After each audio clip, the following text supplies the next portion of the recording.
మనకు అప్పుడప్పుడు ఫేస్ పైన, ఫింగర్స్ పైన, టోస్ పైన చిన్న చిన్న గ్రోత్స్ లాంటివి కనిపిస్తూ ఉంటాయి. అవి టైమ్‌తో పాటు నెమ్మదిగా సైజ్ పెరగడము, దాని చుట్టూతా చిన్న చిన్న పిల్లల్ని పెట్టడం మనం చూస్తూ ఉంటాము. సో, ఇవి మనకి కామన్‌గా పులిపిర్లు అని చెప్పేసి మిస్‌కన్సెప్షన్ అవుతుంది. కొన్ని వరకు ఇవి ఇన్ఫెక్షన్స్ ఉంటాయన్నమాట. సో, స్పెషల్లీ ఇవి ఇన్ఫెక్షన్స్ ఉన్నప్పుడు వాటిని రిమూవ్ చేసినప్పుడు కొద్దిగా బ్లీడ్ కూడా ఎక్కువ అవుతూ ఉంటుంది. అందుకని ఇలాంటి గ్రోత్స్‌ని రిమూవ్ చేయించుకునేటప్పుడు మీరు సలూన్స్ లేదంటే పార్లర్స్‌ని చూస్ చేసుకోకండి. ఏ బాడీ పార్ట్ పైన ఎలాంటి లీజన్‌ని ఎంత డెప్త్ వరకు రిమూవ్ చేయాలి అనే నాలెడ్జ్ ఓన్లీ డెర్మటాలజిస్ట్‌కి ఉంటూ ఉంటుంది. సో, మనం దీన్ని తరచూ కూడా ఆర్ఎఫ్ లేదంటే లేజర్ ట్రీట్మెంట్ ద్వారా రిమూవ్ చేస్తాము. లోకల్ నంబింగ్ క్రీమ్ అప్లికేషన్ చేస్తాం కాబట్టి చాలా వరకు పెయిన్ ఉండదు. బిగ్గర్ గ్రోత్స్ లేదంటే మోల్స్‌కి ఏంటంటే ఇంజెక్షనల్ అనస్థీషియా చేయాలి.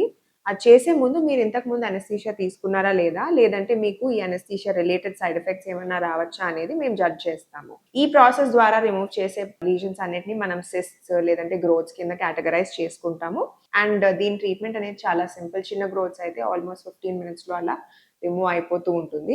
కొన్నిసార్లు దీంట్లో 3 డిఫరెంట్ వేరియేషన్స్ ఉండొచ్చు. ఒకటి ఇన్ఫెక్టివ్ వేరియంట్ ఉన్నప్పుడు దాన్ని వెరోకా అని పిలుస్తాము. పైజానిక్ గ్రాన్యులోమా అని పిలుస్తాము. ఇది కూడా దీనిలానే కనిపిస్తుంది. But there is a slight difference. దీంట్లో ఇన్ఫెక్షన్ ఉండదు. కానీ బ్లీడ్ చాలా అవుతూ ఉంటుంది. వీటి రెండిట్లో కూడా రిమూవ్ చేసిన తర్వాత గ్రో బ్యాక్ అయ్యే ఛాన్సెస్ ఉంటాయి. దట్స్ బికాస్ ఆఫ్ ఆ లీజన్ టెండెన్సీ వల్ల అది గ్రో బ్యాక్ అయ్యే ఛాన్స్ ఉంటుంది కాబట్టి దాన్ని కొద్దిగా డెప్త్ వరకు రిమూవ్ చేయాల్సి ఉంటుంది. వెరీ డీప్ వెళ్ళినప్పుడు బ్లీడింగ్ ఆగదు అనుకున్నప్పుడు సూచర్స్ అంటే స్టిచెస్ వేయాల్సిన అవసరం కూడా పడుతూ ఉంటుంది.